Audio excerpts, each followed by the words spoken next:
Hi, this is Vicki with Learning Home Volunteers, and welcome back to our fairy tale learning session. This week's we're reading Jack and the Beanstalk. Jack was asked by his mom to sell the cow for food, and then what does he do? He brings back three beans, three, and they're not the kind you eat. Honestly, I don't see how this story is going to end well. The only hope we have is they're supposedly magical beans. So let's get started. Well, this is activity number 9. We call it count and climb. By this time, your beans may have grown to a huge beanstalk that which goes up and into the clouds, just like Jack used his beanstalk to get up to the clouds and into the castle stuff. So we decided you should make a beanstalk with a paper towel roll.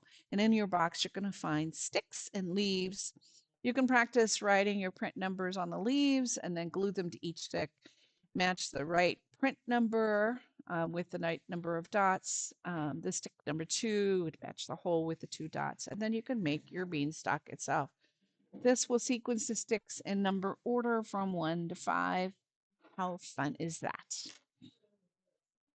This is activity number 10, and you're going to find a leaf, some construction paper, and chalk. Using your chalk, you can run the chalk over the leaf itself over and over again, and it will leave a void like what was being seen right here. But if you put the leaf under the paper and rub the chalk over the leaf, then you'll get a rubbing of the leaf, which looks something like this. Over or under, both ways get really cool results. This is activity number 11. We're going to be drawing with beans. Beans come in all sorts of colors and shapes, and we thought it might be fun to do a little bean gluing. And in your bag, you're going to find beans and a piece of cardboard to glue the beans on. In your box, you should have found a small container of liquid white glue. You can use a Q-tip or your finger to dip in the glue, to put the glue in a pattern that you want to create, either one bean at a time or line of glue for beans, a line of beans, your choice. I see here in all of these pictures lots of interesting choices. One's making a circle, the other one's writing something, they're making some sort of snake.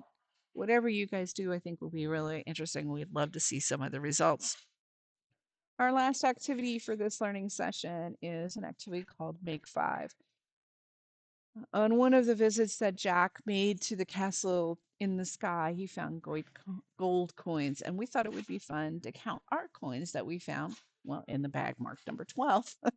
um, and in the bag, there's also a diagram that looks like this. You can ask your child to put 3 coins in the circle, and then when they put them in the circle, you can recount to make sure there are 3. If your learner is working on their print numbers, you can point to the print number 3 and then ask them to make that in the circle itself. Um, you can have them match the print number on the side, or if your learner is working on making sets smaller, you can ask them to remove one from the circle and then ask how many are there, or add one, and then count again. All of this circle place and the coins are all great for all sorts of mathematical things that you can actually do.